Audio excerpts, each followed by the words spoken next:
অগ্নিগর্ভ বাংলাদেশের জের এপার বাংলায় বন্ধ চাষাবাদ ভারতীয় কৃষকদের একাংশের। থমকে গিয়েছে রোজগারের চাকা। কিভাবে চলবে সংসার? পেট চলবে কিভাবে? কপালে চিন্তার ভাঁজ কৃষকদের। ভারত বাংলাদেশ সীমান্ত লাগোয়া এলাকাগুলোর মধ্যে ইতিমধ্যেই সংবাদ শিরোনামে এসেছে জলপাইগুড়ি সদর ব্লকের সাতকুড়া মানিকগঞ্জ। অশান্ত বাংলাদেশ থেকে শান্তির খোঁজে প্রাণ বাঁচাতে ভারতে আশ্রয়ের জন্য এই সীমান্তে এসে ভিড় করেছিলেন হাজার হাজার বাংলাদেশি নাগরিক। বাংলাদেশের হিংসার আঁচ যাতে ভারতে না পড়ে তার জন্য সীমান্ত লাগোয়া এলাকাগুলিতে মোতায়েন করা হয়েছিল ভারতের আধা সেনা অর্থাৎ বিএসএফকে। অনুপ্রবেশকারী আটকাতে কিংবা কোনো অপ্রীতিকর ঘটনাকে এড়াতেই 24 ঘন্টা জওয়ানদের কড়া নজরদারিতে রাখা হয়েছে এলাকাগুলো। ইতিমধ্যেই ভারতীয় বিএসএফ জওয়ান ও বাংলাদেশের সেনার মধ্যস্থতায় অনুপ্রবেশকারীদের ভারতে ঢোকা বন্ধ করলেও সীমান্তবর্তী ভারতীয় নাগরিকদের মনে বিরাজমান দুশ্চিন্তার কালো মেঘ।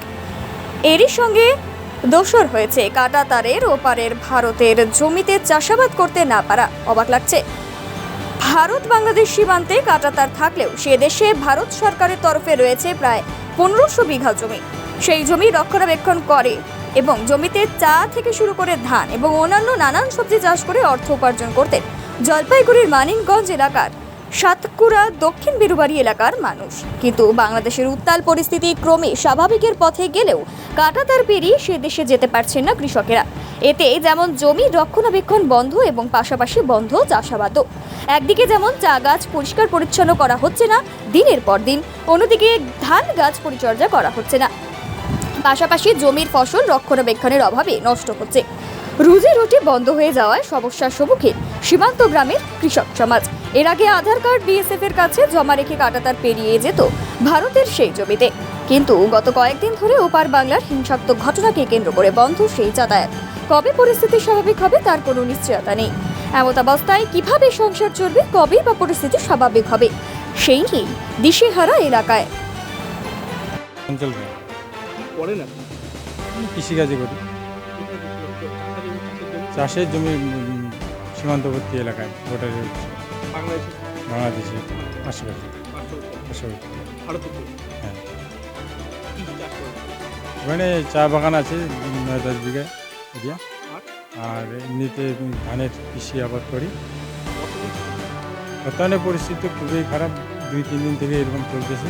বাংলাদেশের লোক আসছিল আমাদের ভারতে ঢোকার জন্য, এখন ভারতে তো আসতে দিচ্ছে না। জমিতে এখন ঢুকতে পারছি না, কী করে চাষাবাদ করবো, দেখাশোনা করবো, পরিষ্কার পরিচ্ছন্নতা করতে হবে। সমস্যা তো হচ্ছেই। ওখানে হচ্ছে 20 বিঘার মতো ধান আবাদে, 20 বিঘার মতো, আর চায়ের বাগান আছে 10 বিঘার মতো। গোটা 30 বিঘা। টোটাল মানুষের তো মনে করো এরকম অসুবিধা। চঞ্চল আমার এই এলাকায় বাড়ি, আমার এটা ধুতরাপাড়া গ্রাম।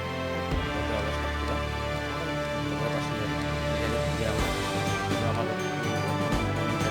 অনেক ওদিকে আছে, প্রায় 1000-1200 বিঘা জমি ওদিকে আছে ভাই। পুরো এলাকা না, আমার এই এরিয়ার মধ্যে, আমার ধুতরাপাড়া টোটাল এরিয়ার মধ্যে তো মানিকগঞ্জ এরিয়ার মধ্যে তো বেড়াকাটা ওদিকে প্রায় 1000 থেকেও বেশি জমি বিঘা।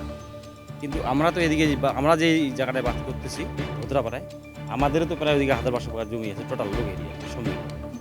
চাষ আমাদের ধান চাষ আছে এবং চা বাগান আছে। বর্তমান পরিস্থিতি এখন তো ধান চাষে আমাদের সার দেওয়ার দরকার, নিড়ানি দেওয়ার দরকার, চায় বাগানে সার দেওয়ার দরকার, একদম বাগানে স্প্রে করার দরকার। কিন্তু আবহাওয়া তো পাচ্ছি বলতে কি, গতকাল থেকে আমাদের ওইদিকে যাওয়ার মানা আছে, যাইতে পারতেছি না। তার সেই জন্য আমাদের এখানকার বাসিন্দাদের খুব প্রবলেম, খুব সমস্যা। বাংলাদেশের ওই সমস্যা কালকে একটা হয়েছিল। আমাদের সমস্যা তো আছে, এখন আমরা ওই দিকে যেতে পারতেছি না।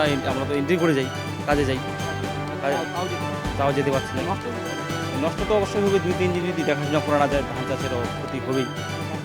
চাষের ফলনটা বন্ধ হয়ে যায়, চা পাতায় ক্ষতি হবে, চা পাতায় আর নানা রকম আঘাত জমবে। 2-3 দিন দেখাশোনা না করলে, স্প্রে না করলে আবার চা বাগানে নানা রকম সমস্যা হবে, নানা রকম পোকা টোকা ধরতে পারে। আমার নাম সুশীল রায়, ধুতরাপাড়া সাতকুড়া। এই জন্য খুব তাড়াতাড়ি শীঘ্রই যাতে এটা খুব সমস্যা মিটে যায়, নাহলে আমাদের সাধারণ পাবলিকের আমাদের খুব সমস্যা হয় কৃষক লোকের।